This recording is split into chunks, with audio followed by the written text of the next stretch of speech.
Hello everyone and welcome to Solsys classes.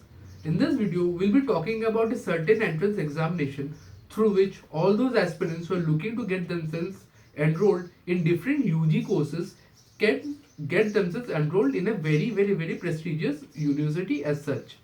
So the university in question here is basically Shiv Nadar University and तो examination के बारे में जो हम बात कर रहे हैं that is basically SNU SAT और Shiv Nadar university scholastic aptitude test. तो ये टेस्ट बेसिकली हर साल कंडक्ट किया जाता है जिसमें कि एक ऑब्जेक्टिव टाइप पेपर हर एस्पिरेंट्स को सॉल्व करना होता है ऑनलाइन बेस, जिसके through they can get themselves enrolled in Shiv Nadar university across multiple UG courses. तो इस वीडियो में basically will be discussing this entirety of the examination or the entire content of the examination, including all the subjects which are on focus here, all the different topics pertaining to each and every subject, and what are the strategies that one should adopt while going towards appearing for this examination. तो let's get on with it. अब जहाँ तक इस university की बात करें, ये एक प्राइवेटली ओन्ड यूनिवर्सिटी है जो कि दिल्ली में सिचुएटेड है and it's one of the most highly reputed universities in the country right now. So all those aspirants who are looking to get themselves into a very esteemed university such as this is a very good option to kickstart your career across multiple domains of your liking. तो जहाँ तक कि SNU SAT examination की बात आती है तो basically ये 2 घंटे का एक एग्जामिनेशन होता है जहाँ पर आपके बेसिक एप्टीट्यूड और बेसिक वर्बल, आपकी लॉजिकल और बेसिक क्वांटिटेटिव एप्टीट्यूड के स्किल्स को टेस्ट किया जाता है. इसके अलावा once you are through with those, इसके बाद एक APT यानी एकेडमिक प्रोफिशिएंसी टेस्ट भी कंडक्ट किया जाता है जो कि आपके सब्जेक्ट से रिलेटेड नॉलेज को पर्टेनिंग टू, आप अगर किसी स्पेसिफिक फील्ड में जाते हो तो उस फील्ड से रिलेटेड जो सब्जेक्ट्स होते हैं उसके ऊपर आपके नॉलेज को बेसिकली गॉज करती है. तो हम इसी पूरी जो इसके एग्जामिनेशन के पर्टेनिंग सब्जेक्ट्स होते हैं, इसके जो कंटेंट्स होते हैं और प्लस उसके जो डिफरेंट सेक्शंस होते हैं, हम उसी को एलेबोरेट करते हैं और देखते हैं कि what are the ways we can approach this particular examination और दिस एंट्रेंस टेस्ट. तो पहला जो सेक्शन आता है जो कि हमारे 2 घंटे के ऑब्जेक्टिव पेपर में आता है वो होता है वर्बल एबिलिटी का सेक्शन. यहाँ पर टोटल सेक्शनल टाइमिंग हर सेक्शन वाइज अलग अलग होता है. तो VA के लिए जो मल्टीपल क्वेश्चंस होते हैं यहाँ पर हमको कुल 30 मिनट यहाँ पर मिल जाते हैं जिसमें कि हमें VA के क्वेश्चन सॉल्व करने होते हैं. ऑब्जेक्टिव टाइप क्वेश्चंस होते हैं यहाँ पर एंड क्वेश्चंस बेसिकली जो होते हैं वो आपके क्लास 10 लेवल तक के ग्रामर के ऊपर ही ज्यादातर होते हैं. उसके बाद जो क्वांटिटेटिव एप्टीट्यूड का क्वेश्चन होता है वो भी काफी सिंपल सा होता है. इसको सॉल्व करने के लिए कुल मिलाकर आपको 35 मिनट का टाइम मिल जाता है. क्वांटिटेटिव एप्टीट्यूड के बाद एब्स्ट्रैक्ट रीजनिंग का सेक्शन जहां पर आपको 40 मिनट का टाइम मिल जाता है, उसके अंदर आपको क्वेश्चन सॉल्व करने होते हैं and following this there is an essay writing section worth of 15 minutes. तो कुल मिलाकर ये 2 घंटे का एग्जामिनेशन होता है जहां पर आपको 4 सेक्शंस अलग अलग सेक्शनल टाइमिंग के अनुसार आपको सॉल्व करने होते हैं. When it comes to VA, जो उसका कंटेंट होता है बेसिकली वो आपके क्लास 10 तक के जो आपने ग्रामर पढ़ी होती है या फिर कुछ जो मिनिमल RCs होते हैं या रीडिंग कॉम्प्रिहेंशन के जो क्वेश्चंस होते हैं वही यहाँ पर हमको देखने को मिलते हैं. तो the best way to go about is developing a regular reading habit and reading habit that too from a source which is reliable for its content in English particularly. तो if you get your hands on a good material और a good book for that matter और a good newspaper अगर आप वो उससे पढ़ना चाहे जो कि अपनी इंग्लिश के कंटेंट के लिए जाना जाता हो एंड स्टार्ट रीडिंग और start developing a reading habit on a regular basis, the more you read the better the chances कि आप VA में अच्छा करो.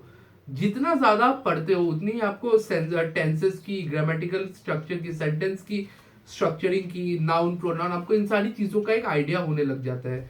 VA का जो सेक्शन होता है ज्यादातर हर एक एग्जामिनेशन में is basically we answer all the question based on the feeling in our guts. तो गट फीलिंग ज्यादातर कुछ नहीं होता, it's basically our own understanding about the language English.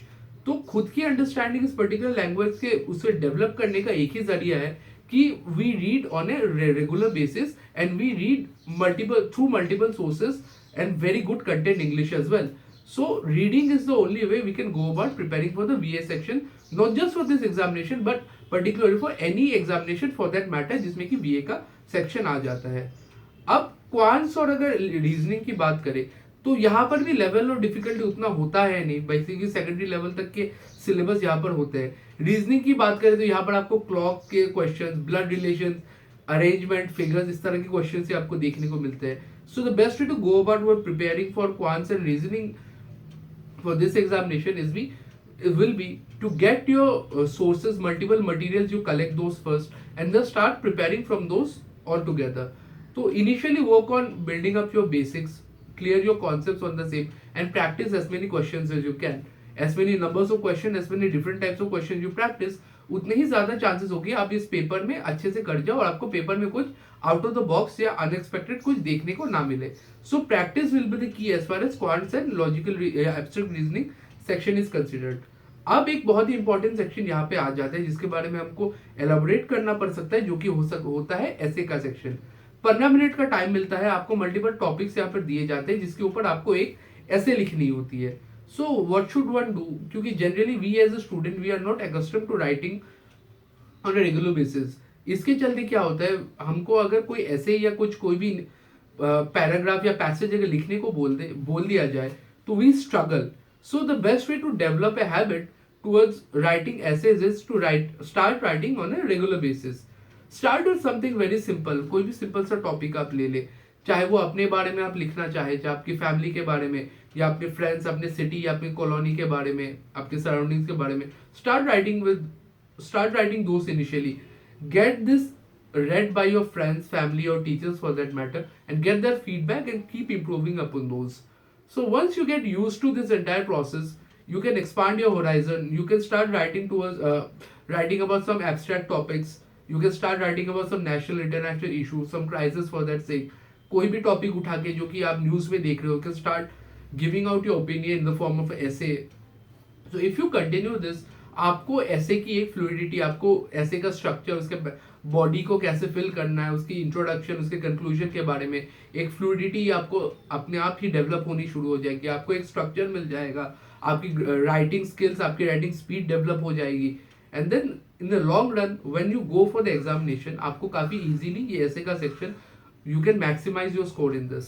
तो ये तो रही हमारी 2 घंटे की जो ऑब्जेक्टिव टाइप पेपर होती है ऐसे राइटिंग, वो एग्जामिनेशन. अब once we are through with those, अगर हमें किसी पर्टिकुलर कोर्स में एंटर करना है सपोज, तो उसके लिए यहाँ पर एक एपीटी एग्जामिनेशन कंडक्ट की जाती है जो कि 1 घंटे का होता है. एपीटी यानी एकेडमिक प्रोफिशिएंसी टेस्ट.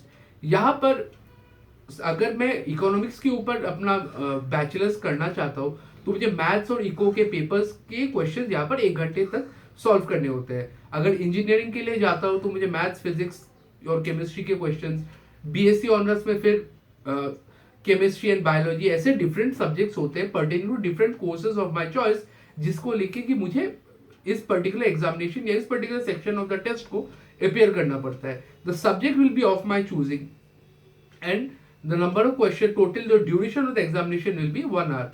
जो इसका कंटेंट होता है या फिर जो डिफिकल्टी लेवल होता है, दिस बेसिकली +2 लेवल का, आपके 12वीं तक के जो कोर्स कंटेंट होता है वही यहाँ पर आपको पूछे जाते हैं. So make sure if you going for this examination you have your fundamentals regarding all the subjects pertaining to this particular section very clear.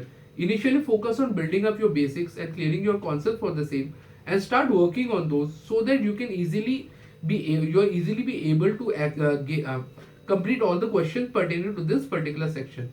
So once you're through with those, यहाँ पर कोई इंटरव्यू होता नहीं है. So अगर आपने इन दोनों examination को क्लियर कर लिया है तो आपको काउंसलिंग के लिए बुलाया जाएगा, जिसके बाद you can get across or get admitted across multiple domains of your choice.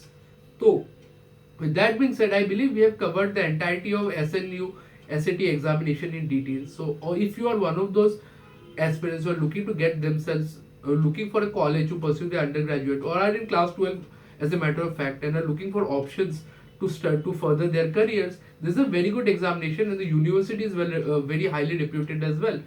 So it's a good option for you to go about preparing for this examination and basically ace this examination. So with that being said, this is Darpan Chakravarti. I'm signing out. Thank you so much.